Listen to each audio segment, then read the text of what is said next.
नमस्कार, हेलो। स्वागत है। हम पेड़ों के बीच तूफ़ानी हवाएँ। हाँ, आज मतलब मौसम बहुत अच्छा है दिल्ली में अभी तूफ़ान तो नहीं आया है, पर हाँ, हवाएँ बहुत तेज़ चल रही हैं, और तो शायद हवाओं के बीच में आ गए हैं। आने वाले तूफ़ान का संकेत है। नहीं, यहाँ तो नहीं आएगा, मुश्किल ही चांस है। पर हाँ, जो जहाँ पे है अभी शायद गुजरात रीजन में है, हुँ, सेफ रहें वो लोग। तूफ़ान तो पता नहीं पर बारिश आ जाए हमारे लिए वही खुशखबरी होगी। और बाकी गुजरात के लोग, महाराष्ट्र के लोग जो भी हैं रिस्क रीजन में, हुँ, वो सेफ रहें, ध्यान रखें अपना। बिल्कुल। तो आज हम आ गए हैं एक और एपिसोड लेके, किताब पे चर्चा का। हुँ, एक बात बताओ, हमारा ग्रामेटिकली करेक्ट नहीं है, इनकरेक्ट नहीं है नाम, पे चर्चा है, जबकि पर चर्चा होना चाहिए। किताब पर चर्चा। पे तो मतलब शायद उसके हाँ, ऊपर चर्चा, हाँ, किताब पर चर्चा, सही बात है। है ना?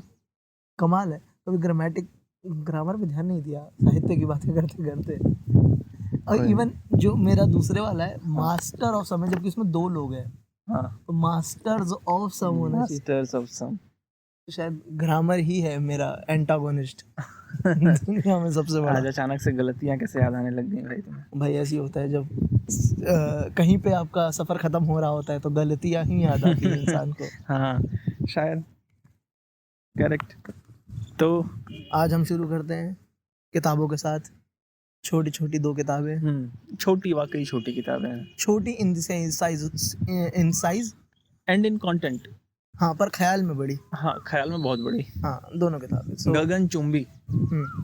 शुरू करूँ मैं? हुँ, तो आज जो मैं किताब लाया हूँ, वो एक 20 पेजेस का एस्से है, हुँ, जो होना तो एक रिव्यू चाहिए था एक्चुअली। हुँ, एक एक फूड फेस्टिवल का रिव्यू होना चाहिए था, पर वो एस्से बन गया। और इस एस्से का नाम है कंसिडर द लॉबस्टर। ये लिखा है डेविड फॉस्टर वॉलेस ने। ये इन्होंने लिखा था 2003 में। अच्छा, वो तब एक मैगजीन में छपने वाला था। इन्हें एक फेस्टिवल में भेजा गया था। उस फेस्टिवल का नाम था मेन लॉबस्टर फेस्टिवल। मेन इन MEAINE वाला मेन, अच्छा, वो लोग की जगह का नाम है मेन, अमेरिका हाँ, की। वहाँ पे उस पूरे शहर की इकोनॉमी ही पूरी डिपेंड करती है लॉबस्टर्स पे। आज भी, उस टाइम पे तो करती थी। ठीक है। तो उन्हें वहाँ पे भेजा गया था कि वहाँ पे एक बहुत बड़ा फेस्टिवल होता है, जहाँ पे लोग लॉबस्टर्स ही लॉबस्टर्स खाते हैं बहुत सस्ते में। तो इनको भेजा गया था कि आप जाके एक्सपीरियंस करो और रिव्यू लिखो। तो इन्होंने वहाँ जाके कुछ अलग ही एक्सपीरियंस करा। हुँ, हुँ, अच्छा, सो शुरू होता है कि हम जा रहे हैं फेस्टिवल की तरफ पहले। सो कार, वो जो थोड़ा सा स्टार्टिंग पार्ट है कि कार राइड से। और उन्होंने सुना क्या है फेस्टिवल के बारे में, तो ये सुना है कि वहाँ पे ज़्यादातर फॉरेनर, बाहर के लोग ही आते हैं, अमेरिका से दूर दूर टूरिस्ट ही आते हैं। अब लोकल लोगों का आना वहाँ पे ख़त्म ही हो चुका है, ठीक है। और ये एक बात और पता चली कि 2 तरह के लॉबस्टर्स होते हैं, सॉफ्ट शेल, हार्ड शेल। पहले लॉबस्टर्स होते क्या हैं अगर तुम ब्रीफ अच्छा, कर दो? अच्छा, आर्थ्रोपोडा, जो क्या कहते हैं, एनिमल किंगडम में, हाँ, एनिमल जीनस होता है। हाँ, उस एक वैसे वो है, फाइलम है एक, फाइलम है एक तरह से, हाँ, हाँ। उसका पार्ट है, और इसकी फैमिली होती है हेराडा हेडिराडे। हाँ, ऐसा कुछ। हेडिराडे शायद यही फैमिली होती है। मतलब इंसेक्ट है, एक सेंटीपीड की तरह है, हाँ, जो चल सकता है, और जो सेंस भी, ग्रास हॉपर है कुल ऑलमोस्ट। मिला-जुला के एक इंसेक्ट है, हाँ, जो, आर्थ्रोपोडा फैमिली का है, हाँ, ठीक है। ठीक है। लॉबस्टर 2 तरीके के होते हैं, सॉफ्ट शेल और हार्ड शेल। हुँ, यूजुअली लोगों को हार्ड शेल ही खाने को मिलता है, क्योंकि हार्ड शेल लॉबस्टर फ्रेश रहता है और दूर शायद ट्रैवल में, और इसलिए एक्सेसिव। भी ना क्योंकि हार्ड शेल सर्वाइव कर पाता होगा, सॉफ्ट शेल मर जाता हाँ, होगा। हाँ, वही। हाँ, हाँ, फ्रेश रहता है, मतलब हाँ, यही। हाँ, एक और बात कि लॉबस्टर को कभी भी मारा नहीं जाता, पकाने से पहले भी नहीं मारा जाता। हुँ, इसके बारे में बाद में आएंगे, अभी लॉबस्टर्स को खाया कैसे जाता है, पकाया कैसे जाता है। ठीक है। तो ये बात हो गई। तो ये लॉबस्टर्स के बारे में थोड़ा पहले हमें ज्ञान देते हैं कि कैसे होता है। फिर वहाँ पे जाके ये खाना खाते हैं, जब पहली बार लॉबस्टर खाते हैं, तो वहाँ पे जो ये चीज़ें देखते हैं, जैसे प्रोटेस्ट हो रहा है वहाँ पे लॉबस्टर्स के खाने के खिलाफ, इस फेस्टिवल के खिलाफ पीटा वहाँ पे प्रोटेस्ट कर रहा है। वहाँ के बहुत लोग हैं जो उसको प्रमोट कर रहे हैं, क्योंकि उनकी इकोनॉमी चल रही है। और एक इनके दिल में, एक इनके मन में एक क्वेश्चन जगता है कि हम एक एनिमल क्यों खाते हैं और एक एनिमल क्यों नहीं खाते हैं। और इसके ऊपर हमारा, मतलब, ये एक मॉरल क्वेश्चन है या फिर एक एथिकल क्वेश्चन है। तो ये वहाँ से अपनी बात अब शुरू करते हैं, मेन बातें। तो पहले ना, अच्छा, इसमें एक बात खूबसूरत ये है कि ये कभी भी खुद कोई आंसर नहीं देंगे यहाँ पे। इससे आगे अब कोई आंसर नहीं मिलेगा। अच्छा। अब आपसे क्वेश्चंस पूछे जाएंगे और मॉरल क्वेश्चन पूछे जाएंगे, भारी भारी एथिकल क्वेश्चंस, हुँ, ठीक है। आपको बैकग्राउंड दिया जाएगा क्वेश्चन से पहले, पर मेन जवाब नहीं मिलेगा, वो आपको अपने अंदर से ढूंढना पड़ेगा। तो वो पहले आपको बताते हैं कि लॉबस्टर्स की हिस्ट्री क्या है। तो आज लॉबस्टर सबसे एक्सपेंसिव फूड्स में आता है दुनिया के, है ना। अच्छा, आज के बहुत, डेट में। हाँ बहुत महंगा है लॉबस्टर। नहीं मतलब आमतौर पे प्रॉन्स वगैरह मिल जाते हैं, लॉबस्टर नहीं हाँ। मिलता है यहाँ पे। महंगे रेस्टोरेंट्स में जाना पड़ता है लॉबस्टर खाने के लिए। इवन अब तो लेग्स मिलते हैं कि 2 लेग या 3 लेग कितने लॉबस्टर के खाने हैं, लोग हिसाब से शायद लेग खरीदते हैं सिर्फ अब। इतना महंगा है। ओके। पर 1800s में ऐसा नहीं था। 1800s में ये चीप फूड था। एक्चुअली अमेरिका में बहुत सारे क्या कहते हैं जो प्रिजन एसोसिएशंस थे, उसे इनह्यूमेन समझते थे कि लोगों को रोज लॉबस्टर फीड करा जाए तो अमानवीय। अमानवीय। इवन ये यहाँ तक कहते थे कि ये ऐसा ही है कि किसी इंसान को रोज चूहा खिलाया जाए, रैट खिलाया जाए। इतनी नीची हाँ, निगाह उन्हें से समझते देखते थे लॉबस्टर। हाँ, इवन क्या कहते हैं, इसे कहा जाता था चूएबल फ्यूल। ठीक है। अच्छा। और एक और बात कि हाँ, चूएबल फ्यूल कहा जाता था। और 1840s में आके इसका थोड़ा प्रचलन बढ़ा था लोगों के बीच में, कि जब लोग और खाना पड़े चालू करा। एक और बात कि लॉबस्टर 100 साल से भी ज़्यादा जी सकता है इजीली। इंटरेस्टिंग। हाँ, पर अब आपको 35 साल से ज़्यादा बड़ा लॉबस्टर नहीं मिलता, क्यों? क्योंकि ऑलमोस्ट सब खा लिए गए हैं वो। अच्छा, क्या ये रीजन है कि मतलब? हाँ, महंगा होने का। इतना लोगों ने खा लिया है कि अब हाँ। खा के ख़त्म कर दिया है। तो ऐसा नहीं हो सकता कि एक्सटिंक्ट ही हो जाए थोड़े दिनों में? हो सकता है, चांस है, पर कंट्रोल जैसे अब लगाया है बहुत सारा कि कितना पकड़ सकते हो लॉबस्टर, कैसे पकड़ सकते हो, वो सब पे। अच्छा, तो अब हम यहाँ से ना आगे जाते हैं। वो पहले इस बात को समझाते हैं कि जो एक जानवर है, हम उसे खा क्यों रहे हैं। पहली बात, अगर आप सिर्फ उसे स्वाद के लिए खा रहे हो तो ये बहुत ईवल बात है कि आप एक जानवर को मार रहे हो सिर्फ स्वाद के लिए। और दूसरा वो ये कि अच्छा, पहले बता दूं बैकग्राउंड के लिए, मैं नॉन वेजिटेरियन हूँ, अच्छा खासा नॉन वेजिटेरियन हूँ मैं। और मैं अपनी चॉइस से नॉन वेजिटेरियन कन्वर्ट हुआ हूँ। हाँ, मतलब बॉर्न एंड ब्रॉट अप पूरा वेजिटेरियन। इवन प्याज भी ना खाने वाले वेजिटेरियन। हाँ, वैष्णव खाना। एंड फिर मैं कन्वर्ट हुआ नॉन वेज की तरफ।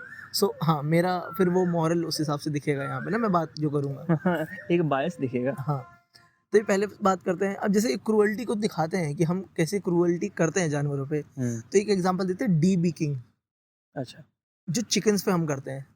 हम क्या करते थे कि जो चिकन है, जैसे एक कंटेनर है, एक जगह है, उसमें 100 मुर्गे भर दिए हैं, तो अब देयर इज अ चांस कि वो एक दूसरे को अपनी बीक मार मार के मार देंगे।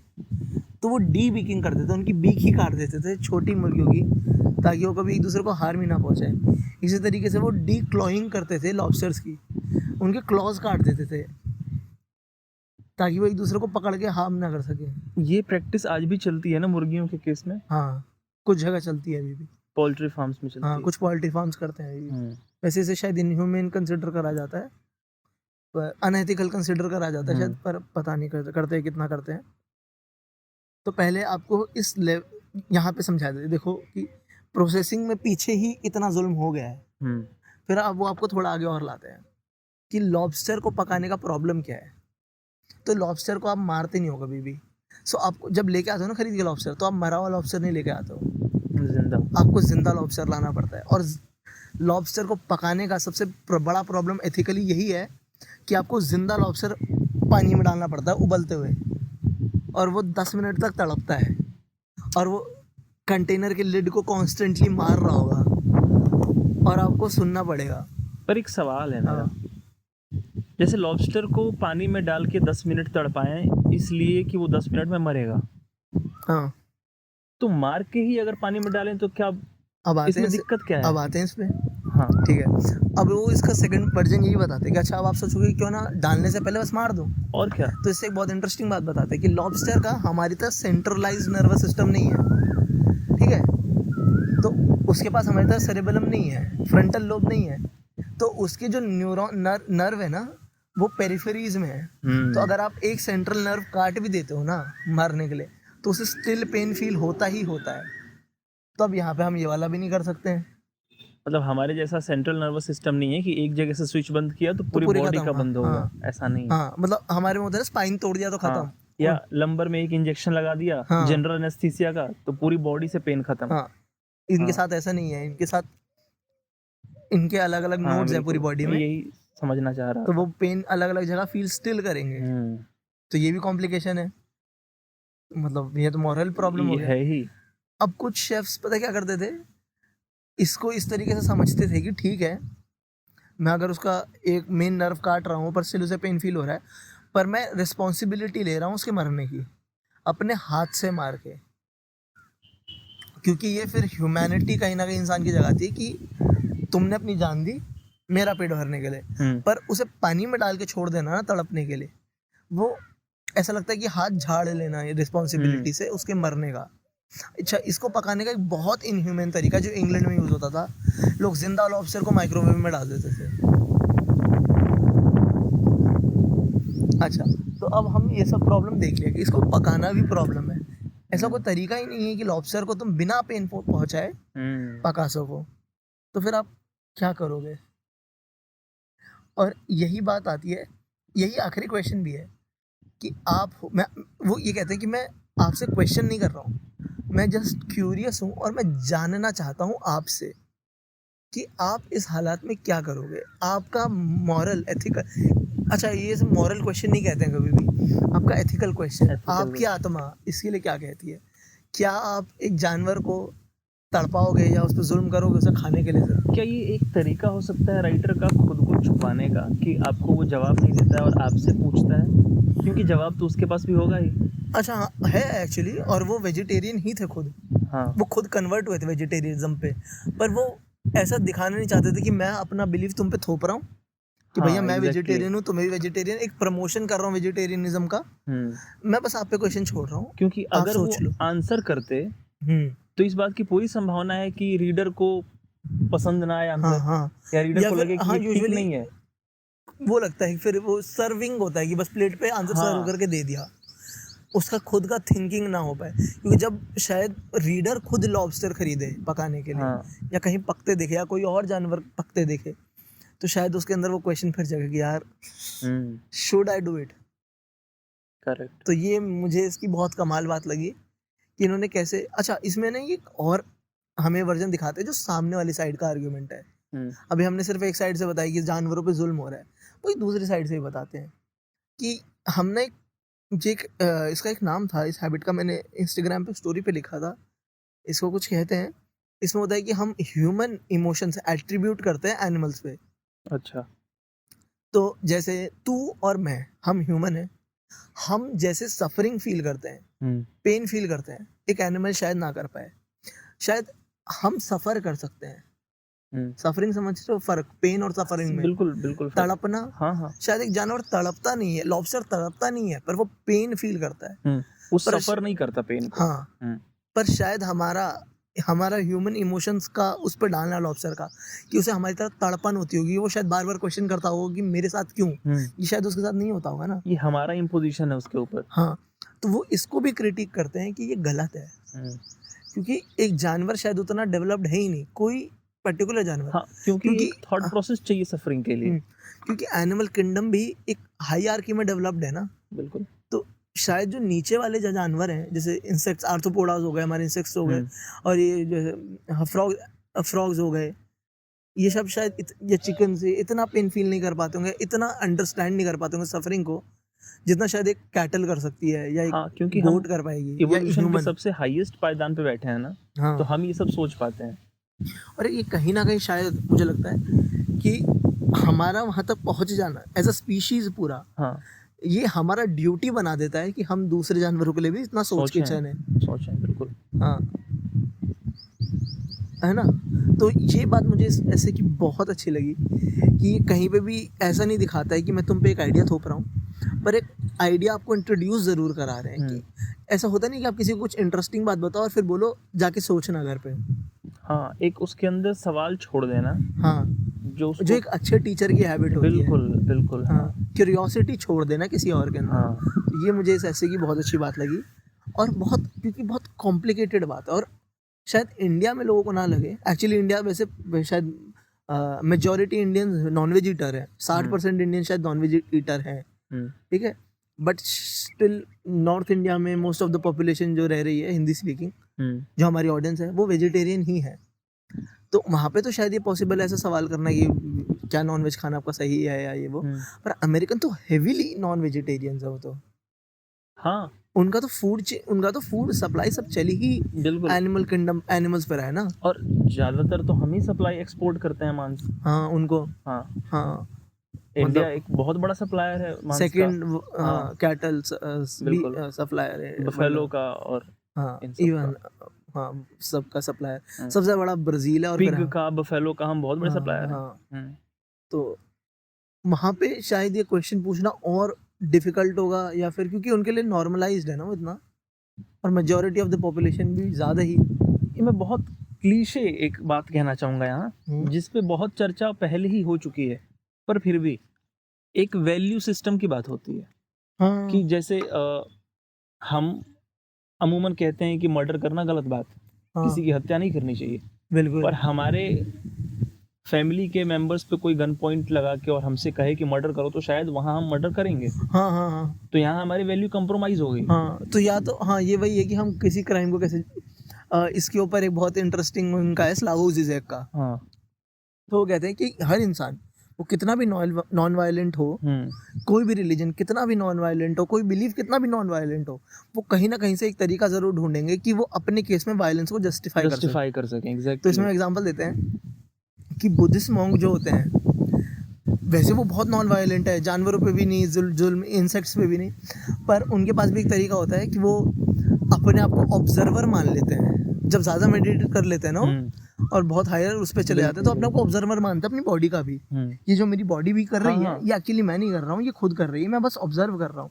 तो इसको एक वो निकालते हैं कि मर्डर मैंने नहीं करा, चाकू मेरे हाथ में दिया गया, मेरे हाथ ने चाकू उसके शरीर में डाल दिया और ऐसे घुमाया और बाहर निकाल लिया, मैंने नहीं मारा, गॉड ने मारा। ये थोड़ा सा ना, हाँ। अब क्योंकि इस पे बात आई है तो मैं एक स्टेप और आगे जाना चाहूँगा। जो लोग इससे भी ज़्यादा डीप अंडरस्टैंडिंग रखते हैं ना स्पिरिचुअलिटी की, अध्यात्म की, वो फिर एक सवाल करते हैं यहाँ क्या कि आप इस बॉडी के ऑब्जर्वर हो, इस बॉडी से जो भी फंक्शंस होते हैं वो एक खास पॉइंट ऑफ टाइम पे डिसाइड करना पड़ता है आपको। मतलब डिसीजन मेकर कोई होता है हाँ। जो इस बॉडी से फंक्शन एक करवाता है, कॉन्शियसनेस तो है। एक कॉन्शियसनेस। तो जिस टाइम आपके हाथ से छुरी चली, who was the decision maker? अब यहाँ वो बुद्धिस्ट मॉन्क बच नहीं सकती है कहने से कि पता नहीं भगवान decision maker. There is no God who is deciding. हाँ, तो यही पूरा पॉइंट ऑफ आर्गुमेंट हाँ। का कि लोग अपने एक्ट को ही, जस्टिफाई करने अपने लगते हैं। रॉन्गिंग्स को भी जस्टिफाई कर लेते हैं कैसे बिल्कुल। ना कैसे। तो इसलिए मुझे बहुत अच्छा लगा, ये पढ़ने लायक है, 20 पेज का है, जरूर पढ़ना चाहिए सबको।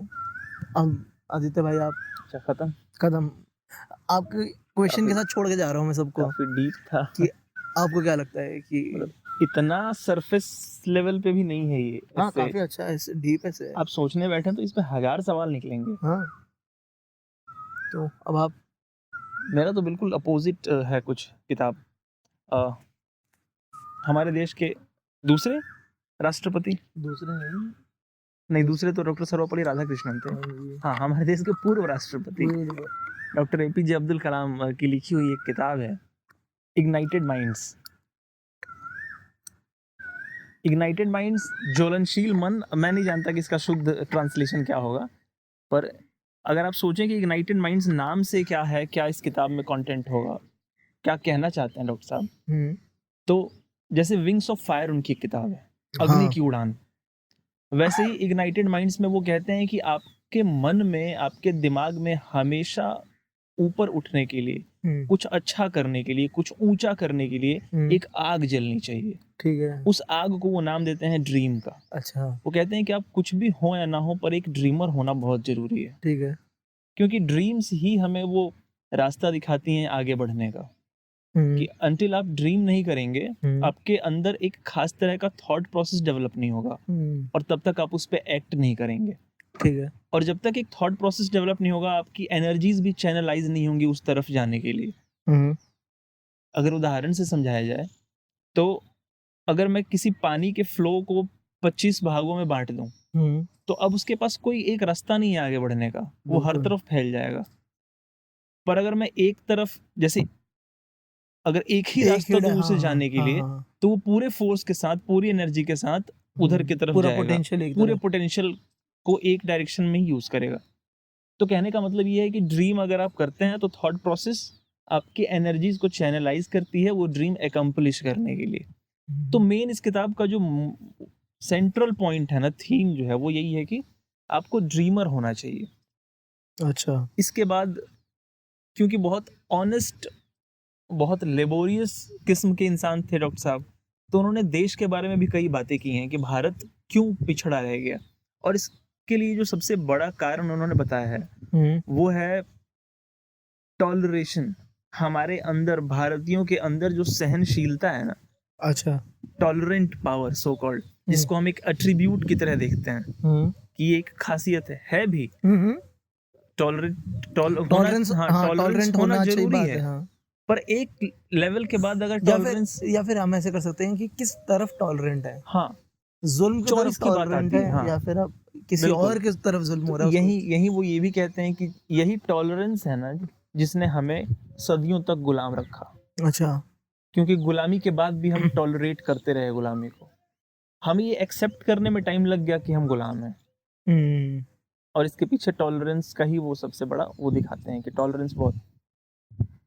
और अगर कुछ कहूँ मैं कि क्या इस किताब के जरिए बताना चाहते हैं, तो शिक्षा पे बहुत जोर देते हैं कि पढ़ाई ही एकमात्र विकल्प है जो किसी भी देश को, किसी भी राष्ट्र को बदल सकती है, और कोई उपाय नहीं है। और कोई उपाय आप करेंगे तो आज आपको सक्सेस दिखेगी, पर कल वो खत्म हो जाएगी।